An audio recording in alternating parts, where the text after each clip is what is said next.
From the moment we wake up, countless requests chase us. Favors, commitments, invitations, each one pulling at our time, our energy, and our focus.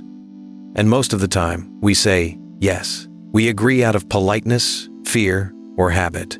But what if every yes was actually a small betrayal of ourselves?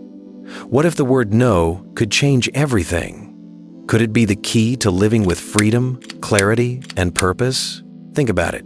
Your day is like a container. Every yes you give is like putting one more stone inside it.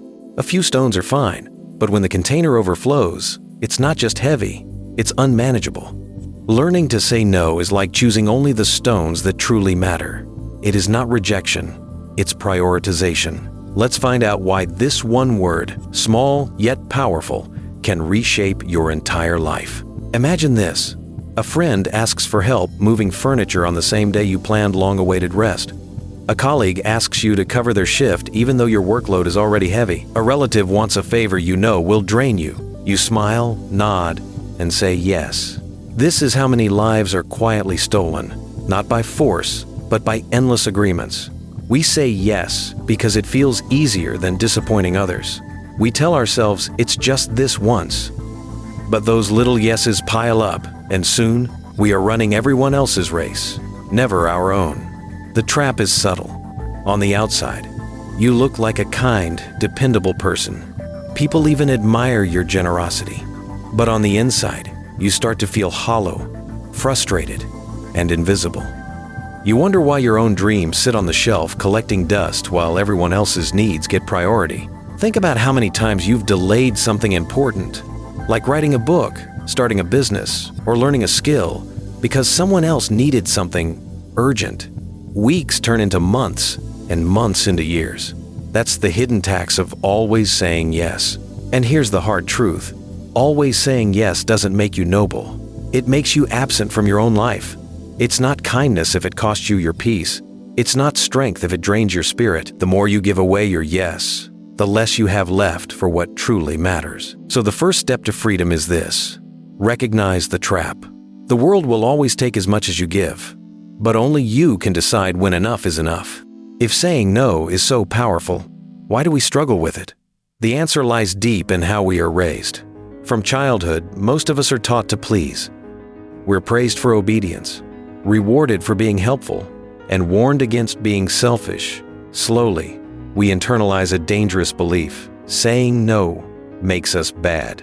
This belief follows us into adulthood. When someone asks for our time, we hear their request not as a choice, but as a test of our worth. We fear rejection, conflict, or being labeled difficult. So instead of risking disappointment, we sacrifice ourselves. There's also another layer, our ego. Saying yes makes us feel important, needed, and indispensable. We convince ourselves that everything will fall apart without us. But this is an illusion. The world doesn't collapse when we say no. People find other solutions.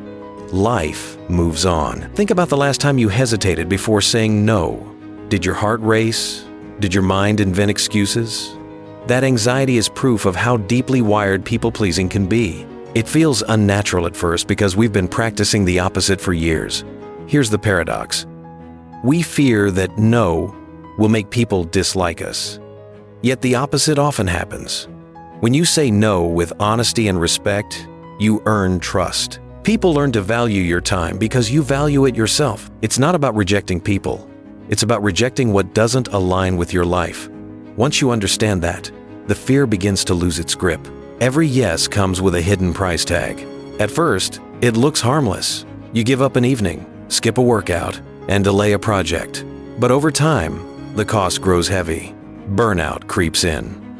Resentment builds. You feel tired, scattered, and unfulfilled. When you live for others' approval, your own needs shrink into the background. You no longer ask, "What do I want?" Instead, you ask, "What do they want from me?" Slowly, you lose touch with your inner compass. Days blur together, and even though you're busy, you feel strangely empty. The silent cost shows up in relationships too. The more you say yes, the more people expect it. Instead of gratitude, they begin to take your sacrifices for granted. You become a resource, not a person. And when you finally can't give anymore, they may even accuse you of changing, of being selfish. But the greatest cost is not to others, it's to yourself. Every unnecessary yes steals time from your passions, your growth, and your joy. Life is short, and every moment spent pleasing others is a moment you'll never get back. Picture yourself years later looking back. Will you be proud of all the extra meetings, favors, and tasks you said yes to? Or will you regret the things you never started because you were too busy carrying everyone else's load? This is the truth most people ignore. You cannot live fully until you stop living for everyone else. The moment you start saying no, guilt will rise like a shadow. It whispers, "You're letting them down. You're being selfish. You should have helped." And if you're not careful, that guilt will drag you right back into the cycle of saying yes. But guilt is not truth. It's just a feeling, a leftover echo of years of conditioning. The truth is this: choosing yourself is not selfishness. It is self-respect. You cannot pour from an empty cup. You cannot serve others well if you are constantly drained. Think about it. Would you call someone selfish for sleeping at night, eating food, or breathing air? Of course not. Those are basic needs. Boundaries are the same. They are not luxuries. They are survival. Breaking free from guilt requires a shift in perspective. Instead of asking, "What will they think of me if I say no?" ask, "What will I think of myself if I keep saying yes?" That question alone can reveal the silent damage you've been carrying. One practical trick is to replace guilt with gratitude. Instead of saying, "I'm sorry, I can't," try saying, "Thank you for thinking of me, but I won't be able to." Gratitude softens the no while keeping your boundary firm. And here's the secret: guilt fades with practice. The first, no feels like fire. The second, feels uncomfortable. But eventually, it feels natural. Soon, the guilt that once enslaved you becomes a reminder that you are finally breaking free. When you say no, you are not just closing a door. You are opening another. Every no to something unimportant is a yes to something that truly matters. Imagine this. You decline a late-night work request. Instead, you spend that time reading a book, learning a skill, or simply resting. That single no gives birth to energy, focus, and growth. When your schedule is packed with obligations, your dreams suffocate. But when you clear space with strategic no's, opportunities appear. Creativity flows. Relationships deepen. Health improves. Suddenly, your yes carries weight because it's given with intention, not out of pressure. Think about the people you admire most. Their calendars aren't full of random obligations. They choose carefully, protecting time for what aligns with their vision. That's not coincidence. It's discipline. You can even try this experiment. For 1 week, before saying yes, pause and ask yourself, will this matter to me 1 year from now? That question alone filters out half of the unnecessary commitments. And remember, every no today is an investment in a better yes tomorrow. The time you protect now becomes the foundation for the life you want to build. The power of no is not about rejection. It's about redirection. You're not turning your back on people. You're turning toward your own life. And in doing so, you become more alive, more present, and more authentic. The world doesn't need another exhausted people pleaser. It needs individuals who live with purpose. And purpose begins with the courage to say no. Time is the one resource you will never get back. Money can be earned again, possessions can be replaced. But once a day is gone, it is gone forever. That's why saying no is not just a choice. It is an act of courage. People will test your boundaries. They will push, persuade, and sometimes guilt trip you into giving away your time. But every time you stand firm, you send a clear message. My life matters. My time matters. I matter. Courage doesn't mean you never feel fear. It means you feel the fear and still protect what's yours. At first, you may worry that others will walk away if you refuse them. But those who truly respect you will stay, and your relationships will become stronger because of it. Protecting your time is protecting your future. Each no safeguards the hours you need to build, heal, dream, and grow. And with every boundary you set, you reclaim a piece of your life. Ask yourself, if you had only 1 year left to live, how many of your current yeses would still feel worth it? That simple question can change how you value your time. Because, in the end, the question is not whether people will demand your time. They always will. The real question is, will you have the courage to protect it? Boundaries don't push people away. They reveal who truly belongs in your life. At first, some will resist. They are used to your constant yes, your endless availability. When you finally say no, they may call you distant, cold, or even selfish. But notice carefully, it is not love that resists your boundaries.